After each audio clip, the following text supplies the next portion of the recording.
విశాఖ ఉక్కు కాంట్రాక్ట్ కార్మికులకు నమస్కారం. నా పేరు డిసిహెచ్ వెంకటేశ్వరరావు. నేను రిటైర్డ్ ఎంప్లాయీని. ఇంతకుముందు మన స్టీల్ ప్లాంట్ ఎంప్లాయీస్ యూనియన్లో వర్కింగ్ ప్రెసిడెంట్గా పనిచేశాను. ఆర్ఎంఎస్పీ డిపార్ట్మెంట్ నాది. నేను మీ అందరినీ కలవడంలో ముఖ్య ఉద్దేశం, ఈరోజు నా పరిశీలనలో కాంట్రాక్ట్ కార్మికులు ప్రధానంగా 2 సమస్యలు ఎదుర్కొంటున్నట్టు నేను అబ్జర్వ్ చేశాను. ఒకటి, కాంట్రాక్టర్లు యాజమాన్యం అనేక ఫెసిలిటీస్ని తగ్గిస్తూ, అలాగే హాజరు విషయంలో బయోమెట్రిక్ సిస్టమ్ పెట్టి అనేక ఇబ్బందులు గురి చేస్తూ, ఒకవైపున ఇబ్బందులు గురి చేస్తూ ఉంటే, రెండో వైపు మన సంస్థ ఉనికి చాలా తీవ్ర ప్రమాదం ఉంది. ఇప్పటి వరకు మనం అనేక ఉద్యమాలు చేసాం, అనేక పోరాటాలు చేసాం, అనేక హక్కులు సాధించుకున్నాం. ఇప్పుడు పోరాటం అంతా కూడా మన హక్కులు సాధించిన హక్కులు నిలబెట్టుకోవడానికి, వాటిని రక్షించుకోవడానికి అన్నట్టుగా ఉంది. కాబట్టి మనం చేస్తున్న పోరాటాలు మీరందరూ కూడా ప్రతి సందర్భంలో కూడా వివిధ డిపార్ట్మెంట్లు కానీ లేకపోతే సెంట్రలైజ్డ్గా కానీ చేసిన ప్రోగ్రామ్స్లో చాలా భారీ ఎత్తున పాల్గొంటున్నారు. కానీ మనం చేసే కార్యక్రమాల యొక్క ప్రచారం అనేది ఇతర కార్మికుల్లోకి కానీ, యాజమాన్యం దృష్టికి కానీ, అటు ప్రభుత్వాధికారుల దృష్టికి కానీ సరిగా వెళ్ళడం అనేది మనం అర్థం చేసుకోవాలి. ఎందువల్లంటే మధ్యలో మీడియేటర్స్గా కొంతమంది ఉండి ఏమంటారంటే, మనం 1000 మంది పాల్గొన్నా కానీ ఏముందండి వాళ్ళకు 100 మంది వచ్చారండి అంటే, మేనేజ్మెంట్ ఉన్నత స్థాయిలో వాళ్ళు కానీ, పై స్టీల్ కార్యదర్శులు, ప్రభుత్వ యంత్రాంగం కానీ చాలా లైట్గా తీసుకుంటారు. పత్రికల్లో కూడా ఈ రోజున పత్రికలను మేనేజ్ చేసి మనం ఎంత చేసిన ఫోటోలు అయ్యి వాళ్ళకి కావాల్సిన ఫోటోలు వేసుకోవడం, వార్తలను తగ్గించి చూపించడం, ఇటువంటివి జరుగుతూ ఉన్నాయి. మరి ఇటువంటి నేపథ్యంలో ఇవి చూసి మన మిగిలిన సోదరులు కూడా ఎక్కువ మంది పార్టిసిపేట్ చేయట్లేదు, మన విషయాలు అందరికీ పెద్దగా వెళ్ళట్లేదు, కాబట్టి మనం ఈసారి ఎగ్గొట్టేద్దాం అనే ధోరణి కూడా వస్తూ ఉంది. మరి వీటిలన్నింటినీ ఎలా అధిగమించాలి? మన నిజాయితీగా చేస్తున్న పోరాటాలు కూడా మన ఇతర తోటి కార్మికుల్లోకి, అలాగే సామాన్య ప్రజల్లోకి, ప్రభుత్వాధికారుల దృష్టికి, ఉన్నత యాజమాన్యం దృష్టికి తీసుకెళ్లాలంటే ఏం చేయాలంటే, మనకున్న ఏకైక సాధనం సోషల్ మీడియా. ఎందుకంటే సోషల్ మీడియాని ఇప్పటి వరకు కేంద్ర ప్రభుత్వం నిర్దిష్టంగా ఆంక్షలు పెట్టడానికి ఎటువంటి అవకాశం లేదు. అటువంటి అవకాశం మన రాజ్యాంగం ఇచ్చింది. కాబట్టి ఈ రోజున మనకున్న ఏకైక ఆయుధం ఈ సోషల్ మీడియా. కాబట్టి అందుకనే మన సిఐటిగా మనం గుర్తించి ప్లాంట్లో మొట్టమొదటిసారి మన సిఐటిఏ సొంతంగా స్టీల్ సిఐటి సమాచారం అనే ఒక యూట్యూబ్ ఛానల్ని మనం ఓపెన్ చేసాం. అలాగే ప్లాంట్ పరిరక్షణ సంబంధించిన పోరాటాలని, వివిధ సంఘాలు, నాయకులు వాళ్ళ ప్రసంగాల్ని, వాటిని కూడా వైజాగ్ స్టీల్ ఫ్యామిలీ, ఈ 2 ఛానల్స్ని మనం రన్ చేస్తున్నాం. దీని ద్వారా మనం ఎక్కువ ప్రజానీకంలోకి మన కార్మికులు, మన ఉక్కు కార్మికులు, ముఖ్యంగా పర్మనెంట్ ఎంప్లాయీస్, కాంట్రాక్ట్ ఎంప్లాయీస్, అధికారులు అందరూ సమిష్టిగా వివిధ సంఘాలు చేస్తున్న కృషిని విస్తారంగా ప్రజల్లో తీసుకెళ్ళగలుగుతాం. వాస్తవంగా మన స్టీల్ ప్లాంట్ ప్రైవేటీకరణ చెయ్యాలని కేంద్ర ప్రభుత్వం 3.5 సంవత్సరాల కింద అనుకున్నా చేయలేకపోతా ఉంది. ఎందుకంటే 2 కారణాలు. ఒకటి, టెక్నికల్గా ల్యాండ్ అంటే మన స్టీల్ ప్లాంట్ భూమిని బదలాయించడానికి టెక్నికల్గా ఇబ్బంది అనేది ఒకటి ఉంది. రెండోది ఏంటంటే, మనం గత 3.5 సంవత్సరాలుగా మనం చేసే పోరాటాలకి ప్రజానీకంలో మద్దతు ఎలా ఉంది అనేది చూసి ప్రభుత్వం కూడా వెనకడుగేసింది గత 3.5 సంవత్సరాల నుంచి. అయితే ఇప్పుడు మనకు వస్తున్న ఒక కొత్త సానుకూల అంశం ఏంటంటే, ప్రస్తుతం ఉన్న ప్రభుత్వం ఇక్కడున్న రాష్ట్ర ప్రభుత్వం మీద, అలాగే ఒరిస్సాలో ఉన్న నితీష్ ప్రభుత్వం మీద ఆధారపడి ఉంది. కాబట్టి ఇక్కడ లోకల్గా వాతావరణాన్ని పాడు చేసుకుని ప్రజల నుంచి వ్యతిరేకత తెచ్చుకునే వాతావరణానికి ఈ రోజున సిద్ధంగా లేరు ఎన్డీఏ ప్రభుత్వ పెద్దలు. కాబట్టి దీన్ని మనం అవకాశంగా తీసుకుని మన పోరాటాలను మరింత ఉధృతం చేయాలి. అలాగే మన కోరికలు, మన సమస్యలు ఏవైతే ఉన్నాయో వాటిని మరింతగా జనాల్లో తీసుకెళ్లాలంటే, మరి ఇతర పత్రికలు కానీ, ఇతర మీడియా సంస్థలు కానీ అవన్నీ కూడా మనం చెప్పినట్టు వాళ్ళు చేయరు.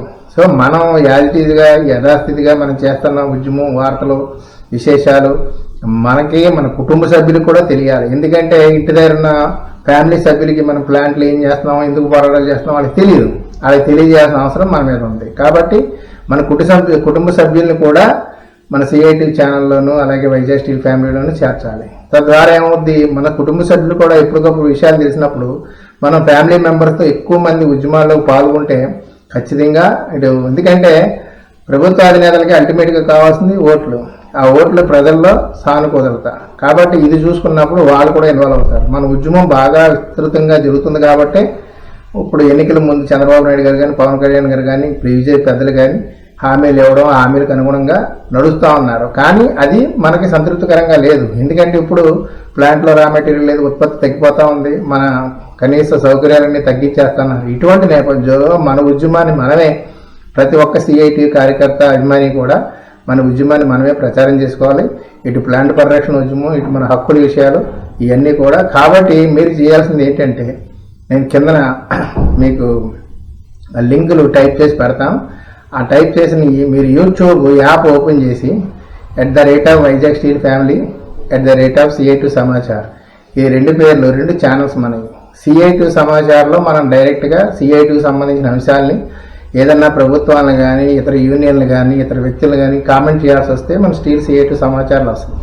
అలాగే వైజాగ్ స్టీల్ ఫ్యామిలీ ఛానల్ అయితే మనం మన సంఘమే కాదు, అన్ని సంఘాలు, పోరాట కమిటీ, వివిధ ప్రభుత్వ రంగ సంస్థలు కానీ, ఏజెన్సీలు కానీ, ఎవరైనా సరే, ప్రభుత్వ పెద్దలు, ఉన్నతాధికారులు, మొత్తం స్టీల్కి సంబంధించిన, అలాగే మెడికల్కి సంబంధించి కానీ, స్కూల్కి సంబంధించిన కానీ, కల్చరల్ యాక్టివిటీస్ కానీ, అన్ని రకాల సమాచారాలంతా కూడా వైజాగ్ స్టీల్ ఫ్యామిలీలో వస్తుంది. కాబట్టి ఈ రెండు ఛానల్స్ ఖచ్చితంగా ప్రతి కాంట్రాక్ట్ కార్మికుడు మెంబర్ అవ్వాలి, ప్రతి వీడియోని చూడాలి, లైక్ చేయాలి. చాలా మంది అనుకుంటారు వీడియో చూస్తున్నాం కదండి లైక్ ఎందుకని. లైక్ చేయడం వల్ల మీరు ఎవరైతే మీ రోజువారీ మీతో ఫోన్ చేసి మాట్లాడుతూ ఉంటారో వాళ్ళు కూడా యూట్యూబ్లు ఉంటాయి కాబట్టి, వాళ్ళు యూట్యూబ్లు చూస్తారు కాబట్టి వాళ్ళందరికీ మన వీడియోలు రికమెండ్ చేయబడతాయి. సో లైక్ చేయడం వల్ల ఉన్న ఉపయోగం అది. కాబట్టి మీరు చూసినా చూడలేకపోయినా ప్రతి వీడియోని ఖచ్చితంగా లైక్ చేసి వీలైతే షేర్ కూడా చేసుకోవచ్చు. సరే, ఏమైనా లైక్ చేస్తే సరిపోద్ది వీడియో చూడడం ఒకటి. రెండోది, ఇది ఎంత బాగా విస్తృతంగా చేస్తే, మన వీడియోలు ఎంతగా పబ్లిక్లోకి వెళ్తే, ప్రభుత్వానికి అన్నిటికంటే కీలకమైన అంశం నేను చెప్పబోయేది ఏంటంటే, ప్రతిరోజు కూడా ఇటు చీఫ్ మినిస్టర్ ఆఫీసులో కానీ, ప్రైమ్ మినిస్టర్ ఆఫీసులో కానీ దేశవ్యాప్తంగా ఏ ఉద్యమాలు జరుగుతున్నాయి, ఏ స్థాయిలో ప్రజల్లో దాని పట్ల సానుకూలత ఉంది, వ్యతిరేకత ఉంది, ఎంతమంది ఇన్వాల్వ్ అవుతున్నారు అనేది ప్రతిరోజు కూడా అక్కడున్న ఐటీ సెల్ వాళ్ళు చీఫ్ మినిస్టర్లు, సెక్రటరీస్కి, ప్రైమ్ మినిస్టర్ సెక్రటరీస్కి, స్టీల్ మినిస్టర్ సెక్రటరీస్కి, మన ముఖ్యమంత్రులకి, అందరికీ కూడా ఎవరు ఐటీ సెల్కి సంబంధించిన వాళ్ళు ఇన్ఫర్మేషన్ ఇస్తూ ఉంటారు. ఆ ఇచ్చేటప్పుడు మన విశాఖపట్నం స్టీల్ ప్లాంట్ గురించి రోజు వాళ్ళ దృష్టిలో ఉంటే, అబ్బాయి ఇది చాలా పెద్ద ఎత్తున ఉంది కాబట్టి మనం వెనక తగ్గాలని చెప్పేసి మనకి సానుకూలంగా, మరింత అనుకూలంగా జరిగే పరిస్థితి ఉండదు. అలా చేయబట్టి ఈ రోజున రైతాంగ ఉద్యమం అనేది చాలా పెద్ద సక్సెస్ అయింది అని మీ అందరికీ తెలుసు.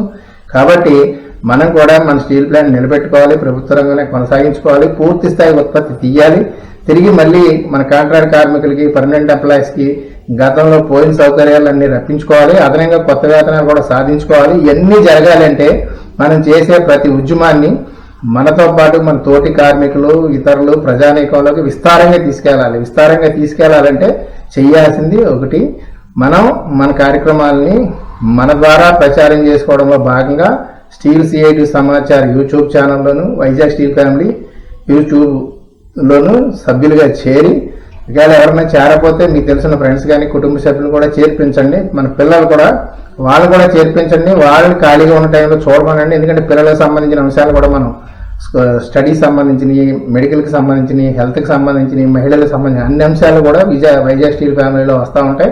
అవి కూడా చూస్తూ ఉంటారు. అలాగే మన యూనియన్కి సంబంధించిన అంశాలు కూడా ఛానల్లో వస్తాయి. కాబట్టి తప్పనిసరిగా మీరు అందరూ ఈ రెండు ఛానల్స్లో సభ్యులు అవడమే కాకుండా మీ ఫ్రెండ్స్ని, మీ కుటుంబ సభ్యులు కూడా చేస్తారని, ఆ రకంగా మన ఉక్కు పరిరక్షణ ఉద్యమాన్ని విస్తారంగా జనాల్లో తీసుకెళ్తారని, మన పోరాటాన్ని మరింత బలోపేతం చేసి మన హక్కులు కాపాడించుకోవడంలో మీ వంతు పాత్ర పోషిస్తారని ఆశిస్తూ ధన్యవాదాలు. Welcome to our YouTube channel. Don't forget to like, subscribe and share the videos.